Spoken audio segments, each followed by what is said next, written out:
Tamilselvan sir, இப்போ இந்த வேளாண் பட்ஜெட்ல விவசாயிகள் என்னென்னலாம் எதிர்பார்த்தீங்க, என்னென்னலாம் இல்லைன்னு நினைக்கிறீங்க? இது எதிர்பார்ப்பை பூர்த்தி பண்ணியிருக்கா இல்லை ஏமாற்றத்தை கொடுத்துருக்கா? ஐயா, இது இந்த பட்ஜெட்டை பொறுத்த வரைக்கும், ஐயா வணக்கம் ஐயா. வணக்கம் வணக்கம், சொல்லுங்க, கேக்குது. வணக்கம் இந்த சார், பட்ஜெட்டை சொல்லுங்க. பொறுத்த வரைக்கும் வணக்கம். இந்த பட்ஜெட்டை பொறுத்த வரைக்கும் வேளாண் துறை அமைச்சருக்கான ஒரு பட்ஜெட் தான், விவசாயிகளுக்கான பட்ஜெட் இல்ல.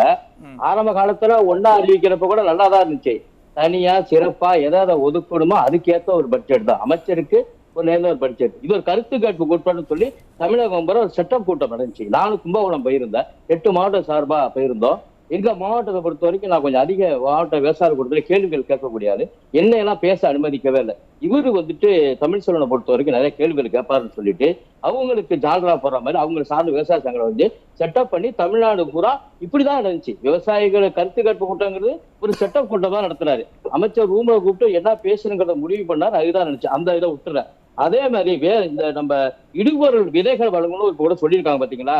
இந்த விதை வாங்குறப்போ விதை நெல் வாங்கினதா இருக்கட்டும், மற்ற விதை எது வாங்கினாலும் இடுபொருள் ஒண்ணு கொடுப்பாங்க. அது கூட அதை வந்துட்டு நம்ம அமைச்சருக்கு நெருக்கமான தான் அந்த விதை இடுபொருள் கொடுப்பாரு. தனியார்கிட்ட வாங்கிட்டு போயிடலாம். ஒரு கிலோ 10 ரூபாய்க்கு வாங்குறோம் அப்படின்னா இடுபொருள் 5 ரூபாய்க்கு சேர்த்து வாங்கணும், கட்டாயமா கொடுப்பேன். என் உள்ள பாருங்க மூட்டை கட்டி கிடக்கு. அப்படி இதுல வந்து மிகப்பெரிய ஒரு மோசடி. அதே மாதிரி பாத்தீங்கன்னா கோவில்பட்டியில ஃபர்ஸ்ட் வந்துட்டு இந்த துறைக்கான மோசடி பத்தி நான் சொல்லி முடிச்சிடறேன், அப்புறம் நான் பட்ஜெட்டுக்கு வந்துடுறேன். கோவில்பட்டியில ஒரு 500 மூட்டை கிட்ட தான் தமிழக காவல்துறை தான் யூரியா எடுத்துச்சு. இது அமைச்சருக்கு தொடர்பு அப்படின்னாங்க. கடலூர் மாவட்டத்துல விருத்தாச்சலத்துல ஒழுங்குமுறை விற்பனை கொடுத்தல மிகப்பெரிய மோசடி நடந்திருக்கு. அது செய்தி பத்திரிகைகள்லாம் வந்திருக்கு, அச்சு ஊடகங்கள்ல வந்திருக்கு. அது ஒரு மிகப்பெரிய மோசடி. அதே மாதிரி மானியத்துல டிராக்டர் வழங்குறாங்க, மத்திய அரசோட திட்டம். அதுல ஒரு குறிப்பிட்ட கமிஷன் குறிப்பிட்ட சங்கத்தை வச்சு பயன்பட்டுக்கிட்டு இருக்காரு அமைச்சர். இது நான் பகிரங்கமா பல இடங்கள்ல சொல்லியிருக்கேன். எனக்கு மிரட்டல் வந்திருக்கு, வழக்கு போடுவாங்க, முடிஞ்சா வழக்கு போட்டுக்க, வழக்குன்னு தான் ஜாமீன் இருக்குன்னு சொல்லிட்டேன்னு வச்சுக்கலாம். அதே மாதிரி நிறைய விஷயங்களை பாத்தீங்கன்னாக்கா வேளாண் இயந்திர அறுவடை இயந்திரம் போதுமானதே கிடையாது. 3 தான் இருக்கும் ஒரு மாவட்டத்துக்கு. நாங்க தனியார்ட்ட காசு கொடுத்தா வாங்கணும். இந்த அறுவடை எந்திரம் யார் வீட்டுல கிடக்குன்னு பாத்தீங்கன்னா கட்சிக்கார வீட்டுல தான் கிடக்கும். அதே மாதிரி இப்ப பயிர் உளுந்தால பாதிக்கப்பட்டிருக்கு இப்ப கிடக்குது. அதே நெல்லால பாதிக்கப்பட்டிருக்கோம். இந்த திருத்தி அமைச்சோட காப்பீட்டு திட்டம் நாங்க கொண்டு வருவோம்னு சொன்னாங்க. பல ஆயிரம் கோடி பன்னாட்டு கம்பெனிக்கு சம்பாதிக்கிற ஒழிஞ்சு எங்களுக்கு இந்த காப்பீட்டு திட்டத்துல இன்னைய வரைக்கும் விடிவு காலமே கிடையாது. எடப்பாடியார் காலத்துல அம்மா காலத்துல நாங்க 2 வாங்கியிருக்கோம், நிவாரணம் வாங்கியிருக்கோம், காப்பீடு வாங்கியிருக்கோம். அவரு வந்துட்டு இவர் டெல்டாக்காரன் சொன்னாலும். தமிழ்ச்செல்வன் சார், பேசிட்டு இருந்தீங்க, இடையூறு ஆயிடுச்சு. சொல்லுங்க சார், இந்த பட்ஜெட்ல என்ன எதிர்பார்த்தீங்க, எதெல்லாம் ஏமாற்றமா இருக்கு சார்? அதான் பட்ஜெட்டை இப்ப இந்த வருஷம் பட்ஜெட்டை போய் பேசுறோம். கடந்த பட்ஜெட்னு ஒண்ணு நடந்துச்சு இல்ல, அதை பத்தியும் சொல்லி ஆகணும். ஒரு பசுந்தாள் உரம் தயாரிக்கிறது ஏக்கருக்கு ஒரு கிட்டத்தட்ட 20 கோடி ரூபாய். அது என்ன ஆச்சுன்னு அது தெரியவில்லை. மண்புழு உரத்துக்கு கிட்டத்தட்ட பாத்தீங்கன்னாக்கா 60 கோடி ஒதுக்குனாங்க, மறுபடியும் ஒரு 5 கோடி ஒதுக்குனாங்க, என்னன்னு தெரியல. அதே மாதிரி எண்ணெய் வித்துகள் சாகுபடிக்கு 45 கோடி, எல்லாம் கோடி தான் இருக்கும். விஞ்ஞான ஊழலுக்கு என்ன வழிவகுக்குமோ ஆதாரம் இருக்காது, மண்ணாலான வேலைகள் செய்யறது இந்த மாதிரி. அதாவது இதுல என்ன கிடைக்கும், 45 கோடினா நமக்கு என்ன பிரச்சனை கிடைக்கும். தெளிவான ஒரு அமைச்சர் எம்ஆர் கம்பெனி சொல்ல பொறுத்த வரைக்கும் கரெக்டா ஒரு இன்ட்டுக்கு நேரம் கரெக்டா மாட்டவே மாட்டாரு, கரெக்டா செய்வாரு. அந்த அடிப்படையில் பாக்குறப்ப நாங்க கடந்த கால அறிவிப்பே வெறும் வெத்த அறிவிப்பா போச்சு. இப்ப அறிவிச்சு என்ன நடக்க போகுது? 4 ஆண்டா செய்யாத நீங்க இந்த ஓராண்டா என்ன செய்ய போறீங்க? எனக்கு ஒண்ணும் புரியலது. டெல்டா மாவட்டத்துல 22 இடத்துல நாங்க கூரையுடன் சேமிப்பு கிடங்கு அமைக்க போறாங்கிறீங்க. அது வந்துட்டு நீங்க ஆரம்பிச்சு அடிக்கல் நாட்டுறதுக்குள்ளேயே நீங்க ஆட்சி போனாலும் போயிடும் போல இருக்கு. அந்த அளவுல நிலைமை இருக்குது. இப்ப அறிவிப்பு கடந்த கால அறிவிப்பா பாத்தீங்க அப்படின்னாக்கா டெல்டா மாவட்டங்களில் வேளாண்மை தொழில் பெருந்திட்ட வளாகம் கிட்டத்தட்ட 1000 கோடி ரூபாயில வேளாண் சார்ந்த தொழில் திருச்சியில இருந்து நாகப்பட்டினம் தொடங்கப்படும் சொன்னீங்க. அது என்ன ஆச்சு? நான் கேட்கறது இன்னைக்கு அறிவிச்சது கூட நடக்க போறதே கிடையாது, வெத்த அறிவிப்பு தான். ஏதோ வார்த்தை ஜாதகங்களை விட்டு அழகா ஒரு 1.5 மணி நேரம் வேலை ஒரு விவசாய வேலை பார்த்தாலும் பார்த்துருப்பேன். எனக்கு நேரம் போனதான் மிச்சம் உட்காந்து பார்த்ததுல. அந்த அடிப்படையில் இது வந்துட்டு ஒரு பொழுதுபோக்கா தான் இன்னைக்கு நடந்துச்சு. இன்னைக்கு இப்ப அறிவிக்கிற அறிவிப்பு இப்ப பாத்தீங்கன்னா டெல்டா குறுவை தொகுப்புன்னு சொல்லியிருக்காரு, 58 கோடி. புற மாவட்டங்களுக்கும் தொடங்குங்கிறாரு. இந்த ஆண்டு குறுவை தொகுப்பு வேண்டாம், சம்பா தொகுப்பு வேணும்னு சொல்லி அங்க ஒரு கோரிக்கை வச்சோம், கொடுக்கவே இல்லை. ஆட்சி முடிகிற காலத்துல குறுவை தொகுப்பு கொடுக்காங்க. யாருக்கு கொடுக்க போறீங்க? குறுவை தொகுப்பு ஆரம்பிச்சு ஆட்சி முடிய போத இந்த மாதிரி ஒரு திட்டத்துக்கு நீங்க கேட்டீங்கன்னா விளக்கம் சொல்லுவோம். அதே மாதிரி நான் என்ன கேட்கிறேன், இல்ல 1 மணி நேரம் 45 நிமிடம் பேசுனதுல ஒரு திட்டம் கூட விவசாயிகளுடைய எதிர்பார்ப்பை பூர்த்தி பண்ணலையான்னு கேட்கிறேன். அது எதுவுமே அவரை பூர்த்தி செஞ்சுட்டோம். அவரை சார்ந்தவர்களுக்கும் அவர் சார்ந்த நம்பி இருக்கிற விவசாய சங்கங்களுக்கும் அவருக்கு ஜால்ரா போறவர்களுக்கு தான் அது பொருந்து முடிஞ்சு. ஒரு உண்மையை சொல்லணும்னா இவரு குறிஞ்சிப்பாடியை சேர்ந்த எம்ஆர் கே பன்னீர்செல்வம் அவர்கள் அமைச்சரா இருக்கிற வரைக்கும் இந்த துறை உட்பட போறதே கிடையாது. நான் பலமுறை பார்த்துட்டேன். இது இந்த துறையை பொறுத்த வரைக்கும் நான் பல இவ்வளவு விரக்தியோட பேசுறதுக்கு காரணம் என்ன சார்? உங்க பேச்சுல நிறைய விரக்தி தெரியுது. அவரு இருக்கிற அமைச்சர்லயே மரியாதை குறைவா பேசக்கூடியவர். கூட இருக்க அதிகாரி கூட பேசலாம். எருமாடு சீக்கிரம் கொண்டான்னு கேட்டாரு. நம்ம சமூக வலைதளம் டிவியில நான் பார்த்துட்டேன்.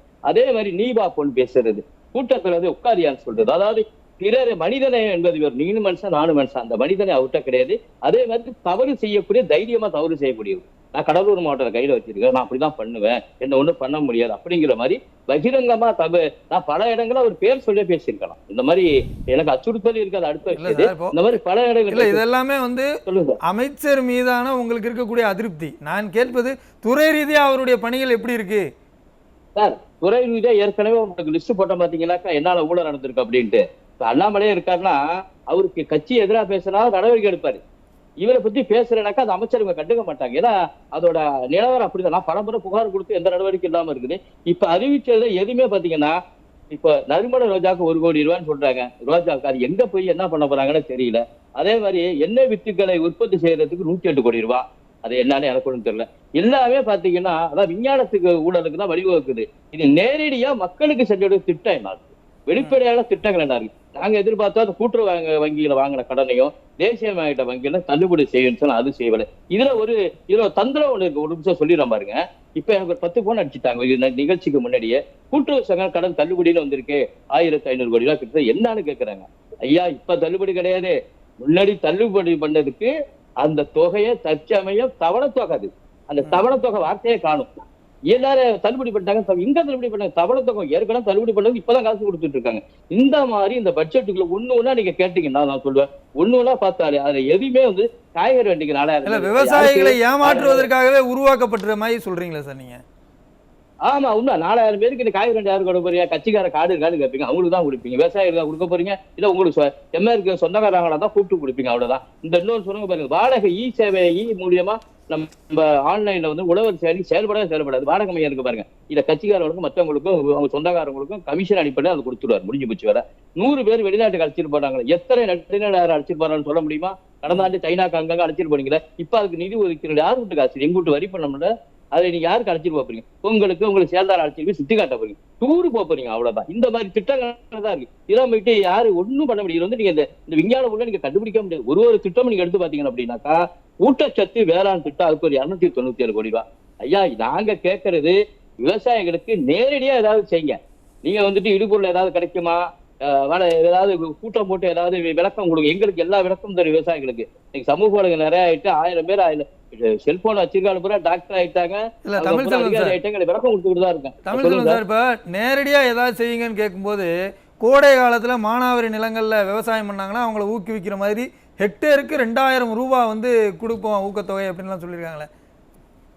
அது கணக்குல இருக்கும். யாருக்கு கொடுத்தாலும் ஆட்சியல் தகவல் சட்டத்தில் கேட்டா கூட இவங்க தகவல் ஆழத்தையும் தான் கட்டுப்பாட்டுல வச்சிருக்காங்க. பெரும்பாலும் ஊடகங்களும் தான் கட்டுப்பாட்டுல வச்ச தகவல் வெளியில வராது. அப்படி மீண்டும் நீங்க போராட்டம் பண்ணாலும், அருள் ஆறுமுகம் எங்க அண்ணன் திருவண்ணாமலையில போராட்டம் பண்ணாலும், ஏவாவேலு அந்த இது சிப்காட் சம்பந்தமா அவரு மாதிரி ஏனாலுமே குண்ட சட்டம் தான் வரும் அதிகமா பேசினாக்கா.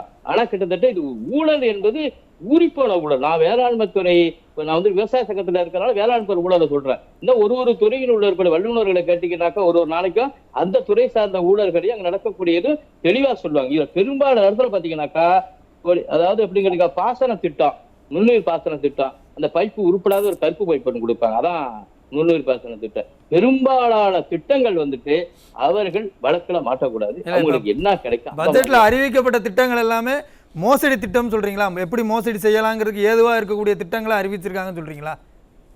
ஆமா, விஞ்ஞான ஊழல் நீங்க வழக்கு தொடர முடியாது. இது உள்ள மண்ணாளான வேலைகளுக்கு 13.80 கோடி ரூபாய். எடப்பாடியார் காலத்துல விவசாய சங்கங்களை ஒருங்கிணைஞ்சு எல்லாத்தையும் தூர்வாரில் எங்க பகுதி எல்லாத்தையுமே நாங்களும் இப்ப அப்பா அவங்களும் இருந்தாங்க.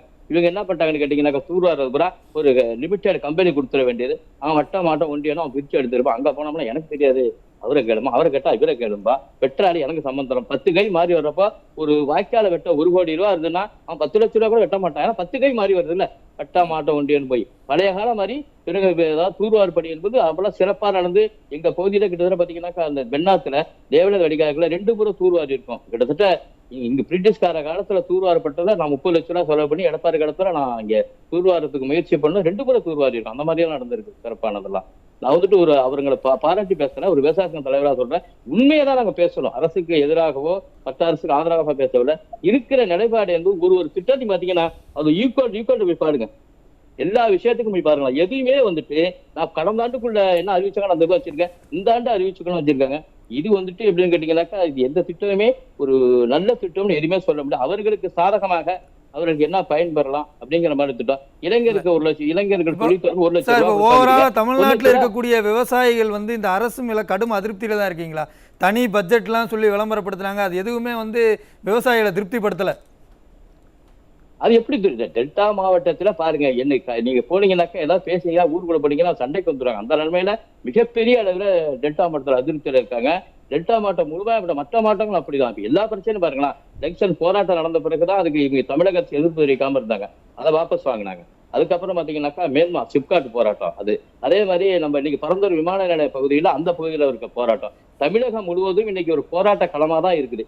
இவங்க இன்னொன்னு சொல்றாங்க, விவசாய நிலங்களை நாங்க வந்துட்டு இன்னும் அதிகப்படுத்திருக்கோன்னு சொல்லிட்டாங்க.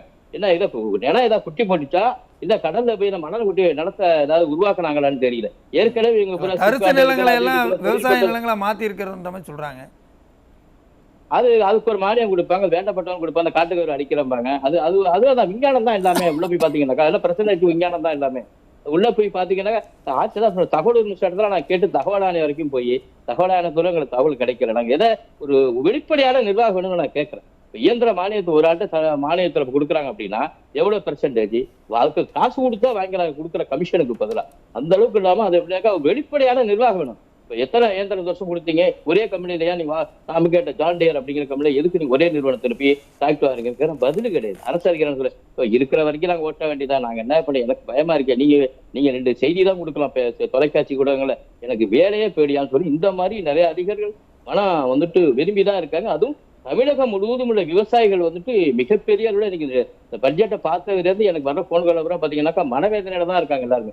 நான் ஒண்ணுமே கொடுக்குற உளுந்து பேர்லாம் நாசமாக கிடக்கு. இப்போ ஒரு அறிவிப்பேன். இன்னொரு விஷயம், நாகப்பட்டினம் வந்தார் முதலமைச்சர், பெஞ்சல் புயலால் பாதிக்கப்பட்டதுக்கும் 18 மாவட்டங்களுக்கு சேர்த்து கிட்டத்தட்ட 420 கோடி ரூபாய் அறிவிச்சாரு. இதுவரைக்கும் ₹1 கூட வங்கி கணக்குல வர வைக்க வேண்டும். எதுக்கு அந்த அறிவிப்பு கொடுக்கணும்? ஆட்சியில எல்லாமே அறிவிப்பா தான் இருக்கு, செயல்பாடுல இல்லைன்னு சொல்றீங்க சார். நன்றி சார், நம்ம தொடர்ந்து பேசலாம்.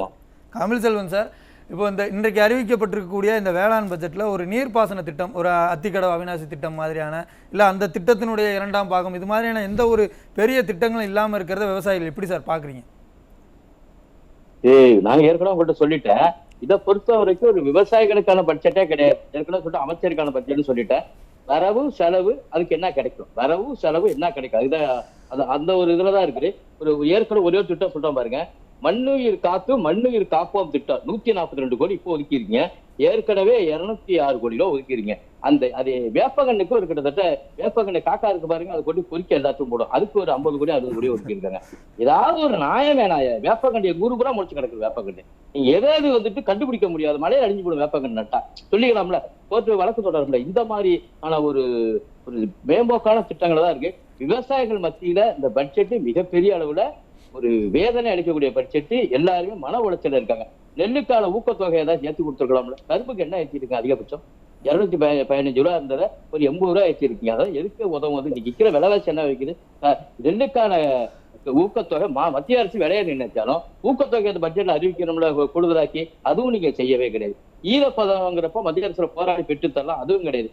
எனக்கு பெரிய ஆச்சரியம் கேட்டீங்கன்னா கடிதம் எழுதிடணும். எனக்கெல்லாம் இப்ப நானே ஒரு கிராமத்தில் உள்ளாரு, நாங்களே மெயில் அனுப்புறோம், எல்லாம் பார்க்கணும். கடிதம் எழுதப்படி எனக்கு என்ன கடிதம் எனக்கு இன்னைக்கு எத்தனை வருஷம் கழிச்சு போடும் தெரியல. இல்ல அது என்ன நடமுறை எனக்கு அது புரியவே இல்லை. அதே மாதிரி பாத்தீங்க அப்படின்னா இந்த 13.80 கோடி ரூபாய் எதுக்கு ஒதுக்கான்னு கேட்டீங்கன்னாக்கா, இந்த சிடி வாய்க்கால தூர்வாரத்துக்கு வேளாண் பொருளீட்டுத்துறை தான் செய்வாங்க. அழகா அங்க இருக்கக்கூடிய இவங்களே பணமரத்தை தடை போடுவாங்களாம், இருக்கிற பணமரத்தை இவங்களே வெட்டி அறிஞ்சிருவாங்களாம். அதுல மிகப்பெரிய அளவுல மண்ணாலான வேலைகள், தண்ணியை திறந்து விட்டுருவாங்க, முடிஞ்சு போச்சு. இன்னைய வரைக்கும் பாருங்க. நன்றி சார். இந்த பட்ஜெட்ல விவசாயிகளுக்கு ஏமாற்றம் தான் மிஞ்சிருக்கு அப்படின்னு நீங்க சொல்றதை நான் எடுத்துக்கிறேன் சார். ரொம்ப நன்றி சார்.